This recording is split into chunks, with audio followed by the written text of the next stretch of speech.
એને જલસા કરવાના ભાઈ. એને અમને નવી 90,000 રૂપિયા 1,20,000 રૂપિયા રિપેરિંગ કરાવે છે આ પાલિકા. આ આવડો ભ્રષ્ટાચાર કરે. હું બોલવાનો નતો ભ્રષ્ટાચાર વિશે, પણ અમારા જમાલભાઈ કીધું એટલે બીજાને એમ થાય કે આ કેમ નથી બોલતા. સ્ટ્રીટ લાઇટ જે રહી ને અત્યારે હાલની તકે એ રિપેરિંગ નો ખર્ચ કેટલો ખબર મિત્રો? 575 રૂપિયા. નવી સ્ટ્રીટ લાઇટ કેટલા નો હોય ખબર? 430 રૂપિયા. અને અમારી પાસે લેખિત છે. તમને કોઈ મિત્રો જોવાની ઈચ્છા થાય ને તેથી મારી દુકાન આવજો અક્ષર ટ્રેડિંગ નો, હું તમને બધું બતાવીશ. કોના નામનો વેરો ભરાય છે, કોના નામનો વર્ક ઓર્ડર અપાય છે, કોના નામના પૈસા ચૂકવવામાં આવે છે, આ બધું મારી પાસે લેખિત છે. અમારે તો જવું નતું એની તમારી જાત ઉપર, પણ એને અમને જોડાયો છે ને તો અમે એને ખબર પડશે કે અમે શું છીએ.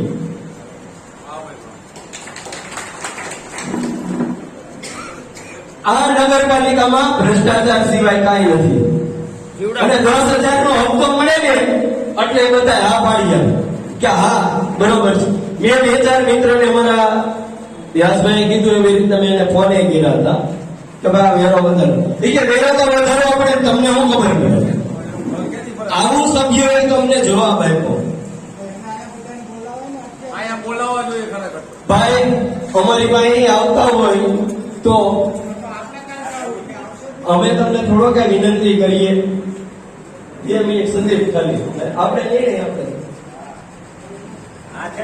હું તમને એમ કહું છું કે જો એ વેરો વધારવાની જાહેરાત કરે તો આપણે આપણા ધંધા રોજગાર બંધ રાખવાની તેવડ છે, બરોબર છે ને? આપણે કોઈનો નિર્ણય હવે બીજા કોઈને જરૂરિયાત નથી. આપણે હાજર જેટલા હોય એટલાનો આપણે નિર્ણય લેવાનો. સંજયભાઈ તમે અત્યારે મંત્રી છો, હું 2 સાઈડ પ્રમુખ છું, પણ આપની સંમતિ જરૂરી છે તો તમે અહીં લેવો. કે ભાઈ બંને સંસ્થા ભેગી થઈ એનો જવાબ લેવો પડે લેખિત કે ભાઈ તમે વેરો વધારવાના છો કે નથી વધારવાના. એકવાર અમે બંધ રાખેલો એમાં પાછળથી પછી એને અવળું ઉમર ફેલાવેલું હતું કે અમે આમ ને આમ કરવાના નથી વધારવાના, અથવા તો વધારવું છે તો લેખિત આપી દો, અમે તમારે જે કરવું એ કરો, અમે વધારવાના.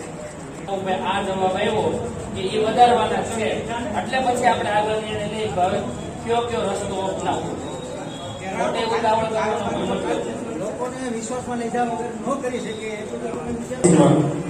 અને જે છાપાની જાહેરાત અમરેલી એક્સપ્રેસ અને જાગૃતિ કરીને કોક છે દિવ્ય પ્રકાશ, એ દિવ્ય પ્રકાશમાં એમને જાહેરાત આપી હતી. એ અનુસંધાને વેરો વધારવો એવો અમને જવાબ ઉડાવ આપેલો છે આ પાલિકાના સત્તાધીશો. કારણ કે થોડું ઘણું એટલે ખબર હોય કે કેટલો વેરો વધારવો છે. આ જેને મીટિંગ બોલાવી તો અમને જવાબ દે શું વાંધો હતો એને કઈ? આ આપણું મનોબળ તોડવા માટે એને આજે મીટિંગ તત્કાલીન બોલાવી. ધારાસભ્યશ્રી પણ એની જાતે વયા ગયા. ધારાસભ્યશ્રીનો પણ અમને આજે લોકોએ વિડીયો રેકોર્ડિંગ મોકલ્યું. 1 રૂપિયો વધવા નહીં દઉં એવું એને અમને કીધેલું છે. એનું વચન અમને અમારી પાસે છે. હા પેલાનું હરિયાણા એસોસિએશન અને ચેમ્બર ઓફ કોમર્સ જો આ વેરો વધારવાનું નક્કી કરશે તો એમાં બંધ અચૂક પાડશું. આ અમારો અટલ નિર્ણય છે. કોઈ પાછી પાની નહીં કરવામાં આવે. હવે બરોબર ને? રાજી જો ને આમાં મને ખબર નહોતી. આ બધી પ્રકારના જે હોય ને અમે તમને જે બોલી ને અમારો તાકાત કઈ હોય ખબર?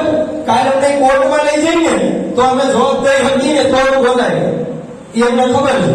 એટલે હું તમને એમ કહું ચીફ ઓફિસર તો મારી પાસે રેકોર્ડિંગ છે, મને ખબર નથી. હું તો ભાવનગર છું ત્યારે, એની ભાવનગર કોની હાઈવે હતા એ ખબર છે. એક આ ગીરી બાપુનો છોકરો આપણે ભાઈ જે છે ને એમના ધર્મપત્નીની સાથે એમની મીટિંગ હતી પ્રાદેશિક કક્ષાએ. કારણ કે અહીંયા જેમનો વેરો એના પૈસા બાકી હશે એ નહોતા આપતા, એટલે બંનેને સાથે બોલાવી અને ચર્ચા કરવાની હતી. તો ચર્ચામાં ક્યારેક એરોપ્લેન વ્યર્થ થશે પણ આયા એટલે ફરી વખત આપણે બધા મળશું. આ વેરો વધારવા નહીં દઈએ, અને જો વધે તો આખા ગુજરાતની વધે તો અમને કબૂલ છે, બાકી અમને આમાં રસ નથી. સૌને અનિલભાઈ હું ને બધા બગસરાની જનતા અને બગસરા તાલુકાની જનતા અમને પૂરો સાથ સહકાર આપો, જેથી આવો નિર્ણય થાય. કારણ કે આની પહેલા આપણે બતાડી દીધેલું હતું. તો આ એ જ પ્રશ્ન પાછો આવ્યો છે. તો આ વખતે પણ તમે બધા પૂરો સપોર્ટ કરજો, જેથી કરીને ભવિષ્યમાં પણ આવું પગલું ભરતા એ લોકો 100 વાર વિચારે. બસ આપ સર્વે પાસે મારી એટલી જ હું વિનંતી કરું છું કે તમે બધા મને સાથ સહકાર અમારી ચેમ્બરને તથા વેપારી મંડળને અને અમારા માટે નહીં પણ ગામ માટે અમને પૂરો સાથ સહકાર આપજો, એટલી હું તમારી પાસે આશા રાખું છું. શું કહેશો ભાઈ દિનેશભાઈ, કઈ રીતનો તમારો કાર્યક્રમ છે આજે વેરા વધારવા બાબતે નગરપાલિકાનો? બગસરા નગરપાલિકા દ્વારા અમને વાંધાજનક અરજીઓ આપવામાં આવી, એ અનુસંધાને અમે પણ તેમને પત્ર લખેલું, પણ અમને એવો જવાબ આપ્યો 2022માં જે અખબારમાં એટલે કે છાપાના કટિંગ પ્રમાણે અમારે વેરો વધારવાનો છે. એટલે એ 4800 રૂપિયા જેવા વેરો વધારો થતો, જેનો અમે વિરોધ કરવાની અમારી તારીખ નક્કી થઈ. એ પહેલા બગસરા નગરપાલિકા એમ કીધું કે આટલો વેરો નથી કરવો, અમારે આટલો જ કરવો છે, જેમાં અમારો સહયોગ પણ નથી લેવામાં આવ્યો. તેમજ અમારી જે જાહેર જનતા સાથે આ મીટિંગ હતી, તે મીટિંગમાં લોકોએ એવું કીધું, તેમજ વેપારીઓએ એવા સૂચન કર્યા કે આપણને પહેલા ભૌગોલિક સુવિધાઓ આપવામાં આવે, પછી જ વેરા એમને આપવામાં આવશે. જ્યાં લગન અમારી ભૌગોલિક સુવિધાઓ જે અમને પ્રાપ્ત થવી છે, જે સરકારના બંધારણની અંદર છે, ધારાધોરણોમાં હોય છે, તે અમને પ્રાપ્ત નહીં થાય તો અમે 1 રૂપિયાનો પણ વેરો વધારો નહીં. હમણાં કંઈક 3 મહિના પહેલા કંઈક વેરો વધાર્યો તો સરકારના ધારાધોરણ મુજબ, ઈ શું છે કંઈક 10%? પહેલા પણ એમને જે સરકારના 163 અધિનિયમમાં સરકારે બતાવેલું છે કે દર 3 વર્ષે પ્રાદેશિક કક્ષાએથી મંજૂરી લઈ અને 10%નો વધારો કરવામાં આવે. એ આ વર્ષે જ વધારો કરવામાં આવેલો છે. કેટલા મહિના પહેલા વધાર્યો હતો? બસ 1.5 જ મહિના પહેલા. પછી પાછો અત્યારે ફરી? હા, આ ફરી વખત 1/4 પછી આ છઠ્ઠા મહિનામાં પાછો વધારો. કેટલા ટકા વધાર્યો હતો? ત્યારે 10% વધ્યો હતો અને હવે તો 550% વધારો છે. એ હોય ને એ પણ નાની પડે આમાં. એમાં અમને આમંત્રણ ન આપવામાં, મળતિયાઓને ભેગા કરીને કરવામાં આવ્યું છે. જો સાચા જ હોય તો અમારા ભાજપને આ બદનામ કરનારી પાર્ટી છે. અહીંયા જે બેઠા છે ને એમાં ભાજપને જ બદનામ કરે.